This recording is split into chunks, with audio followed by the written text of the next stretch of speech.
warahmatullahi wabarakatuh.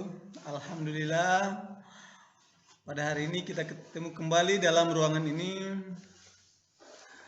dalam rangka mengikuti perkuliahan geometri.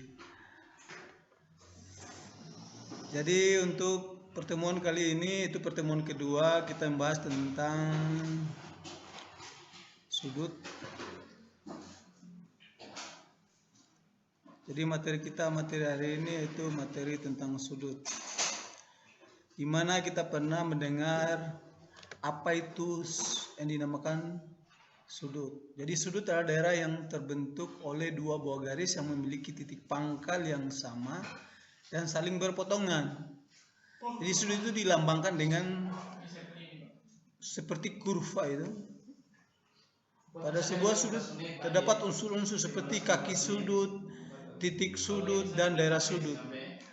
Kaki sudut berupa sinar garis, yaitu sinar garis OA dan OB. Titik sudut adalah titik perpotongan kedua kaki sudut, yaitu titik O.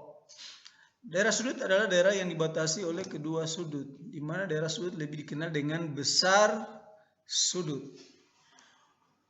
Lebih jelasnya, tolong diperhatikan gambar sudut di bawah.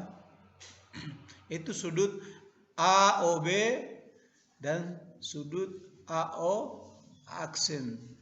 Jadi untuk memudahkan dan memahami tentang sudut, bisa menggunakan alat peraga jam dinding misalnya, itu sudut yang dibentuk oleh jarum menit dan jarum jam, disebut besar sudut. Untuk menentukan besar sudut, dapat menggunakan alat yang disebut dengan busur derajat. Jadi bentuk busur derajat adalah setengah lingkaran yang ditera menjadi 180 derajat bagian yang sama. Perhatikan gambar di bawah ini itu gambar busur derajat.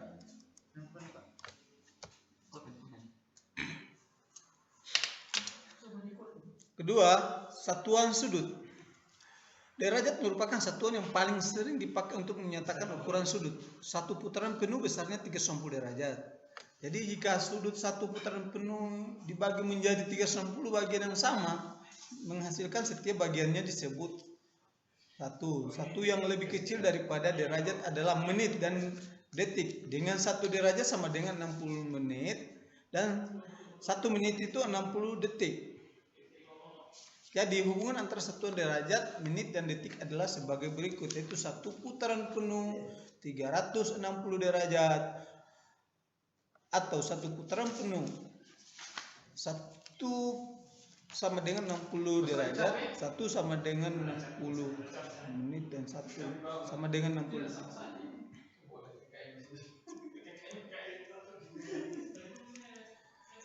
Kemudian ada jenis-jenis sudut.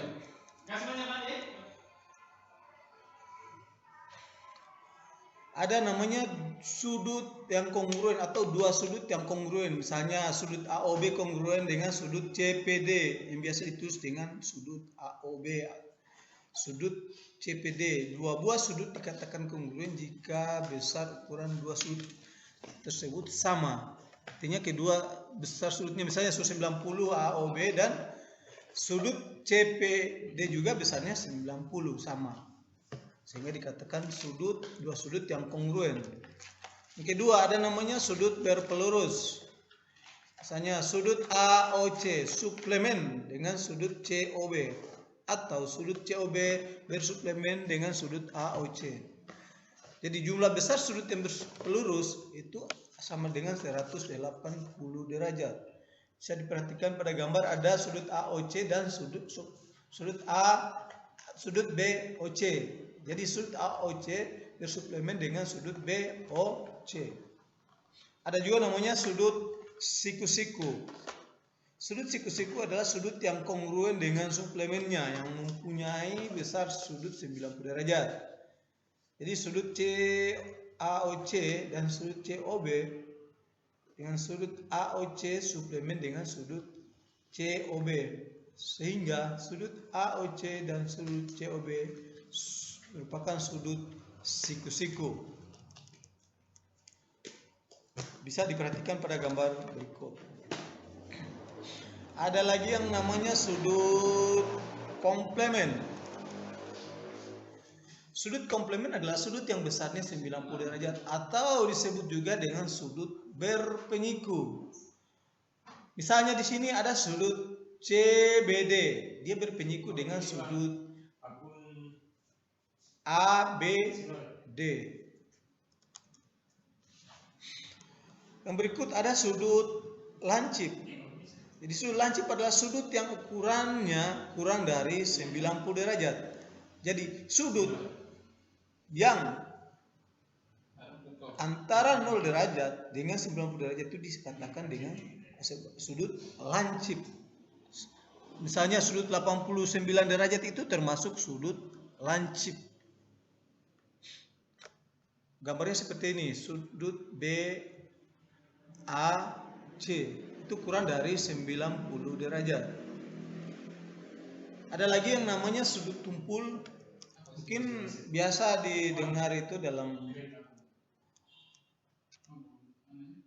pelajaran yang pernah dilewati di sekolah, seperti sudut tumpul itu yaitu sudut yang ukurannya antara 90 derajat sampai dengan 180 derajat. Berarti sudut 91 derajat dan sudut 179 derajat itu adalah sudut tumpul. Artinya antara sudut 90 derajat dengan sudut 180 derajat. Contohnya seperti ini ada di gambar sudut AOB. Kemudian ada lagi yang namanya sudut bertolak belakang. Bisa diperhatikan di sini, andaikan terdapat dua buah garis yang saling berpotongan. Misalnya garis BD dengan garis AC berpotongan pada titik O.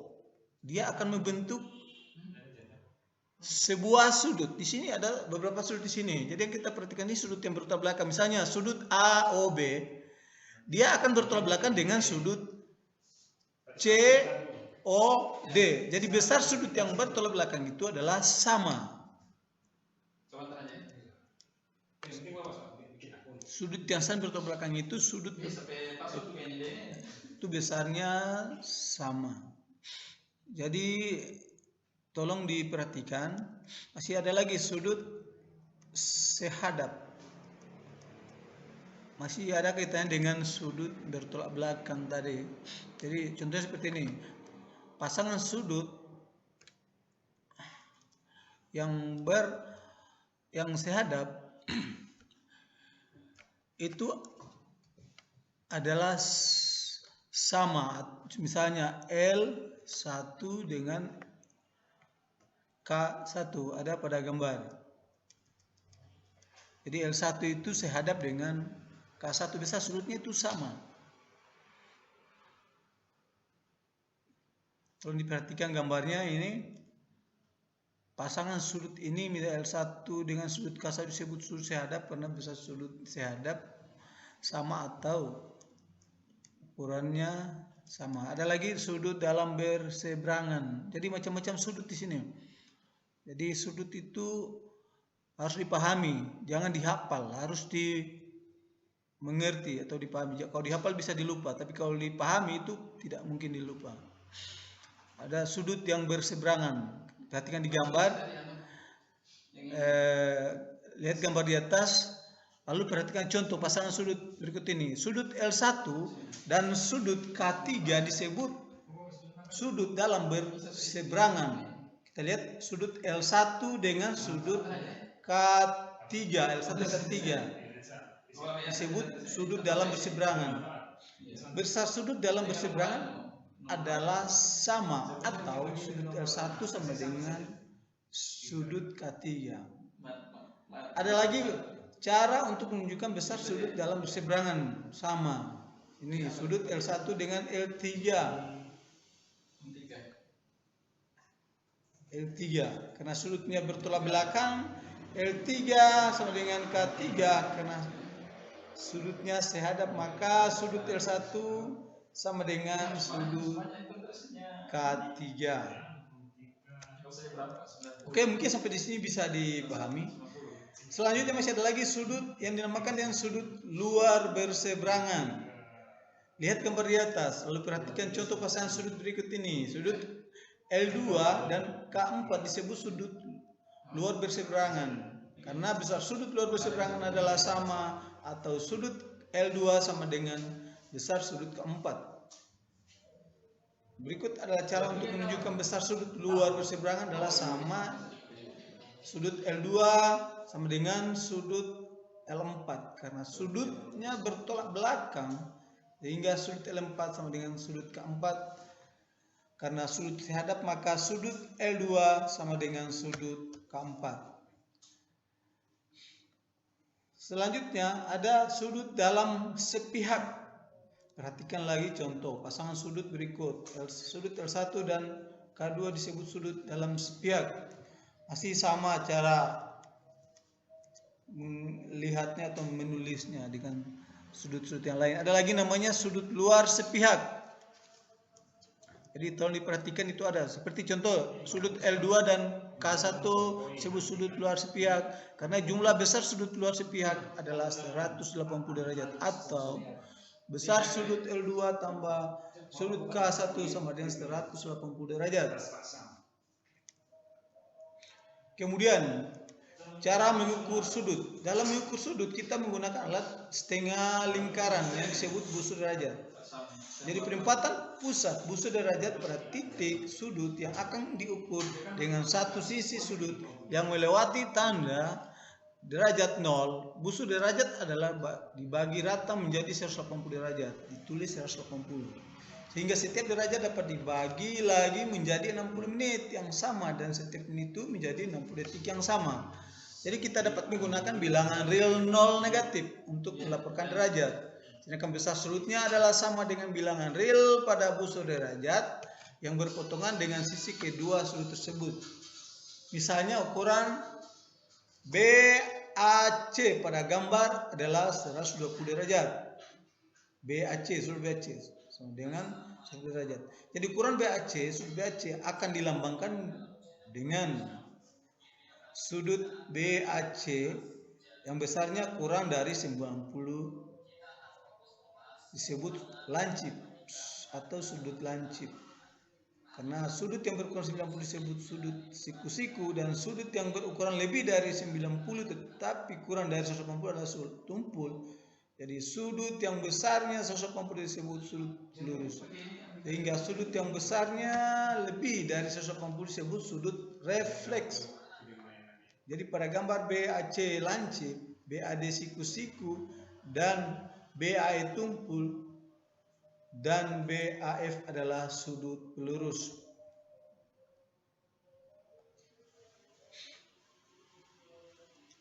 Oke, mungkin sampai di sini bisa dipahami.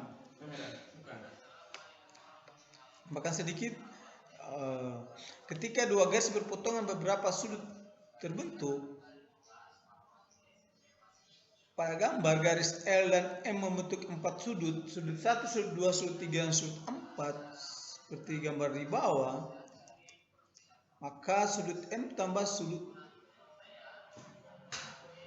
2 sama 180 derajat, dan sudut 3 tambah sudut 2 sama 180 derajat, karena sudut 1 tambah sudut 2 sama dengan sudut 3 tambah sudut 2, jadi sudut satunya sama dengan sudut 3.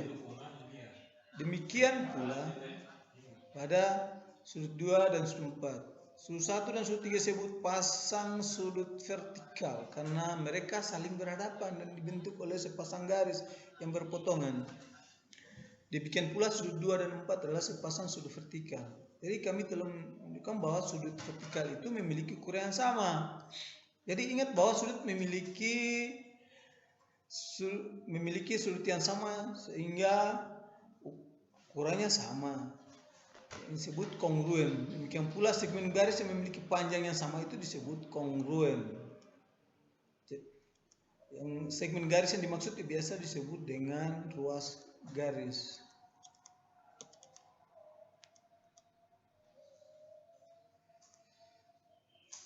Selanjutnya, dua buah sudut yang jumlah besar 180 derajat bersuplemen sudut, maka Pada gambar di bawah ini tolong diperhatikan sudut 1 dan sudut 2 saling bersuplemen. Demikian pula sudut 2 dan sudut 3. Jika dua garis berpotongan membentuk sudut siku-siku, garis tersebut disebut tegak lurus.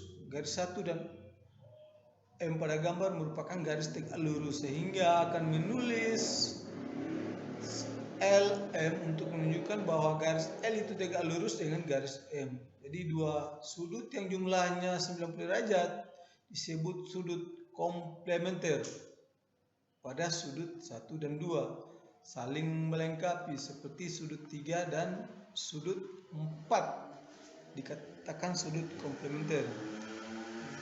Sudut dengan garis paralel.